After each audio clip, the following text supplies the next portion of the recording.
5. Personality of the Universal Father. Do not permit the magnitude of God, his infinity, either to obscure or eclipse his personality. He who planned the ear, shall he not hear? He who formed the eye, shall he not see? The Universal Father is the acme of divine personality. He is the origin and destiny of personality throughout all creation. God is both infinite and personal. He is an infinite personality. The Father is truly a personality, notwithstanding that the infinity of his person places him forever beyond the full comprehension of material and finite beings. God is much more than a personality, as personality is understood by the human mind. He is even far more than any possible concept of a superpersonality.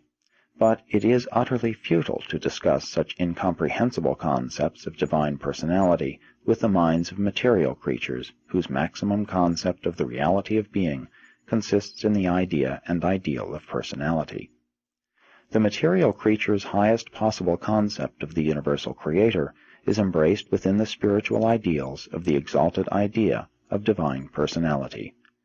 Therefore, although you may know that God must be much more than the human conception of personality, you equally well know that the Universal Father cannot possibly be anything less than an eternal, infinite, true, good, and beautiful personality. God is not hiding from any of his creatures. He is unapproachable to so many orders of beings, only because he dwells in a light which no material creature can approach. The immensity and grandeur of the divine personality is beyond the grasp of the unperfected mind of evolutionary mortals. He measures the waters in the hollow of his hand, measures a universe with the span of his hand. It is he who sits on the circle of the earth, who stretches out the heavens as a curtain, and spreads them out as a universe to dwell in. Lift up your eyes on high, and behold who has created all these things, who brings out their worlds by number, and calls them all by their names. And so it is true that the invisible things of God are partially understood by the things which are made.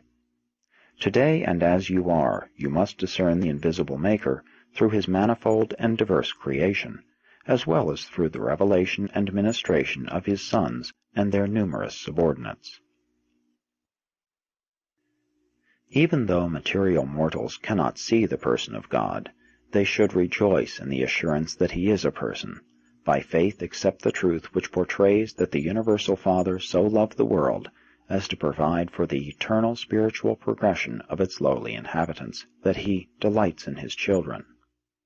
God is lacking in none of those superhuman and divine attributes which constitute a perfect, eternal, loving, and infinite Creator personality.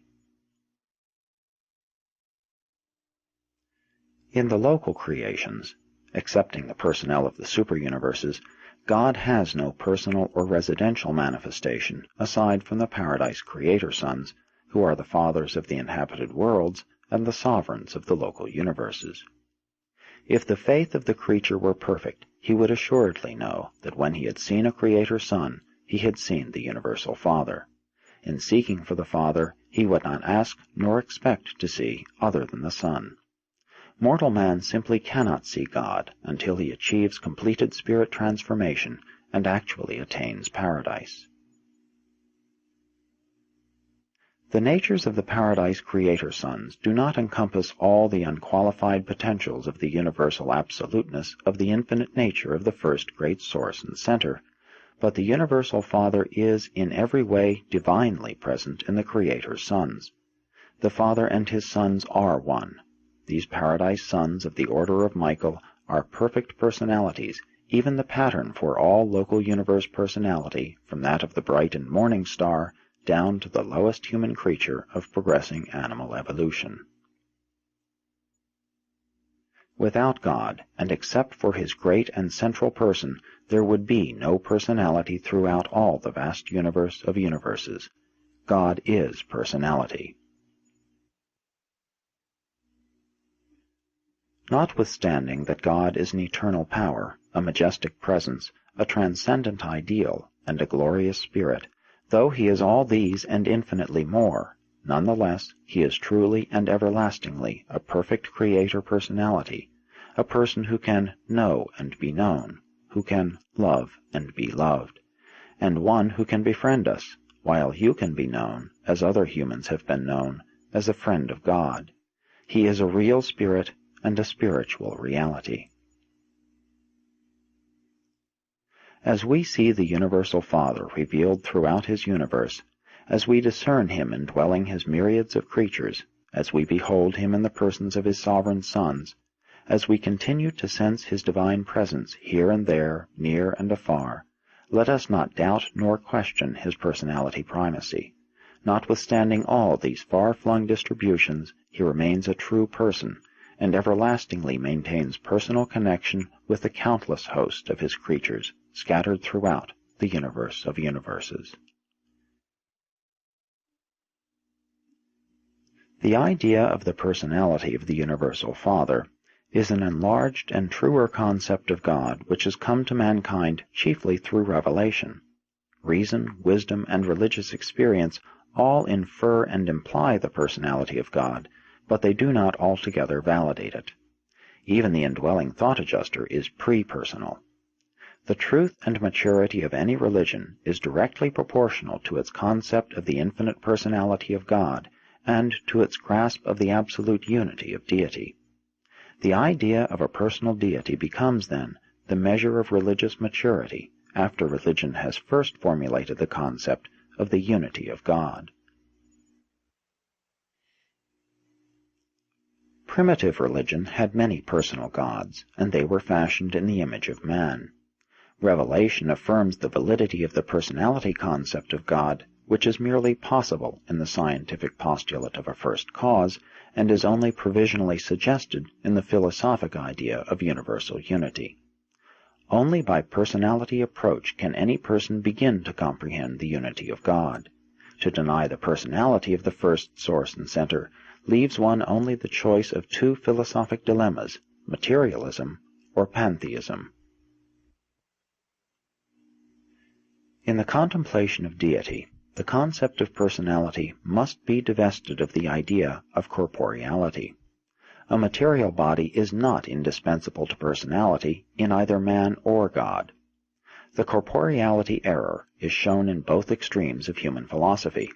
In materialism, since man loses his body at death, he ceases to exist as a personality. In pantheism, since God has no body, he is not, therefore, a person. The superhuman type of progressing personality functions in a union of mind and spirit. Personality is not simply an attribute of God. It rather stands for the totality of the coordinated infinite nature and the unified divine will which is exhibited in eternity and universality of perfect expression. Personality, in the supreme sense, is the revelation of God to the universe of universes. God, being eternal, universal, absolute, and infinite, does not grow in knowledge nor increase in wisdom. God does not acquire experience as finite man might conjecture or comprehend, but he does, within the realms of his own eternal personality, enjoy those continuous expansions of self-realization which are in certain ways comparable to, and analogous with, the acquirement of new experience by the finite creatures of the evolutionary worlds. The absolute perfection of the infinite God would cause him to suffer the awful limitations of unqualified finality of perfectness, were it not a fact that the Universal Father directly participates in the personality struggle of every imperfect soul in the wide universe who seeks by divine aid to ascend to the spiritually perfect worlds on high. This progressive experience of every spirit being and every mortal creature throughout the universe of universes is a part of the Father's ever-expanding deity consciousness of the never-ending divine circle of ceaseless self-realization. It is literally true. In all your afflictions he is afflicted. In all your triumphs he triumphs in and with you. His prepersonal divine spirit is a real part of you. The Isle of Paradise responds to all the physical metamorphoses of the universe of universes. The eternal sun includes all the spirit impulses of all creation. The conjoint actor encompasses all the mind expression of the expanding cosmos. The Universal Father realizes in the fullness of the divine consciousness all the individual experience of the progressive struggles of the expanding minds and the ascending spirits of every entity, being, and personality of the whole evolutionary creation of time and space. And all this is literally true, for in him we all live and move and have our being.